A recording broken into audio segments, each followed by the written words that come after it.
NCLT में real estate projects के फंसने के चलते अभी तक घर खरीदारों को ही नुकसान होता आया है। कर्ज के बोझ तले दबे डेवलपर्स को इससे खासा नुकसान होता नजर नहीं आता। लेकिन अब नोएडा में एनसीएलटी के आदेश पर हुई मोजर बेयर की जमीन की नीलामी ने जेपी और आम्रपाली जैसे घर खरीदारों की उम्मीद बढ़ा दी है। दरअसल दिवालिया कानून प्रक्रिया के तहत नोएडा की रियल एस्टेट कंपनी स्वस्ति ग्रुप ने मोजर बेयर की नोएडा के सेक्टर 80 में स्थित 60,000 वर्ग मीटर जमीन खरीदी है। अब कंपनी जमीन पर जल्द ही इंडस्ट्रियल प्रोजेक्ट शुरू करने की योजना बना रही है। स्वस्ति ग्रुप ने ई नीलामी के जरिए जमीन को खरीदा है। 26 तारीख को हमने 72.05 करोड़ में उसको अधिग्रहण किए हैं, जिसका 25% एक दिन के अंदर देना था, वो पैसा हमने दे दिए हैं। और बाकी पैसे के लिए हमको 15 दिन समय मिलता है, जो कि 10 तारीख से पहले हमको देना पड़ेगा। हमने हमारा प्रोग्राम बना लिया है कि 4 तारीख से पहले वो पैसे को हम जमा कर देंगे।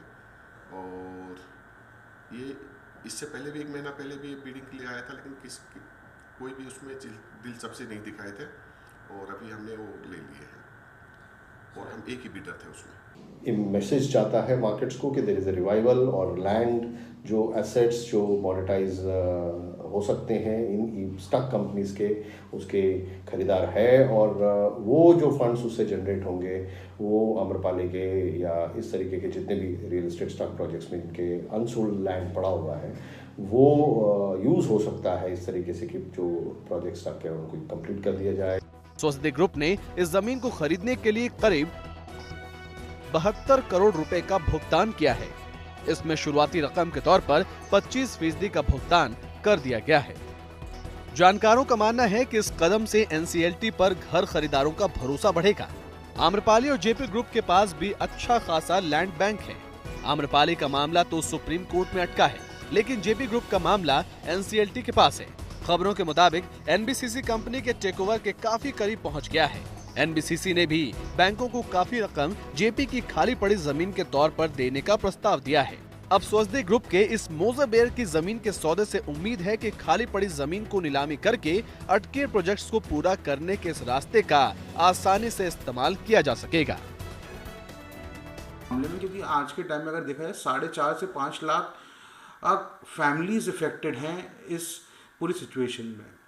दूसरी बात ये भी है कि अभी तक लोग सोच रहे थे कि इंसॉल्वेंसी एक बहुत नेगेटिव एक्ट है और इससे सिर्फ नुकसान होगा, बट जो मोजर बेयर में हुआ है इससे दिखता है कि ये एक बहुत पॉजिटिव एक्ट है। इससे उन कंपनीज से लैंड ले ली जाएगी जिन्हें जो उस लैंड पे डिलीवर नहीं करवा पा रहे हैं, और दूसरी कंपनीज को दे दी जाएगी जो अपनी डिलीवरी कर सकते हैं। स्वस्ति ग्रुप के लिए जमीन को खरीदने की बड़ी वजह जेवर एयरपोर्ट से नजदीकी रहा। स्पेस का कोई भी यूनिट यहाँ लगाना चाहे, जैसे कि एलईडी लाइट हुआ या मोबाइल फ़ोन का पार्ट्स के बारे में, इसके ऊपर में हमारा विस्तृत से 2-3 बड़े कंपनियों के साथ बातचीत चल रही है, जिनके साथ हम जेबी करके इसको कंपनी को आगे करेंगे, जिसके द्वारा कि हजारों लोगों को वहाँ रोजगार मिले। ये हमारा सोच है, और आने वाले समय में हमारा कंपनी इंडस्ट्री में आना चाहिए। जेपी का भी तमाम लैंड बैंक जेवर एयरपोर्ट के नजदीक है। ऐसे में इसके लिए ग्राहक तलाशना मुश्किल नहीं होगा। बाकी प्रोजेक्ट्स के लैंड बैंक भी प्राइम लोकेशंस पर हैं, और उम्मीद है कि ई नीलामी के जरिए वहां भी कई कंपनियां आ सकती हैं और फंसे प्रोजेक्ट्स को पूरा करने के लिए रकम का इंतजाम किया जा सकता है।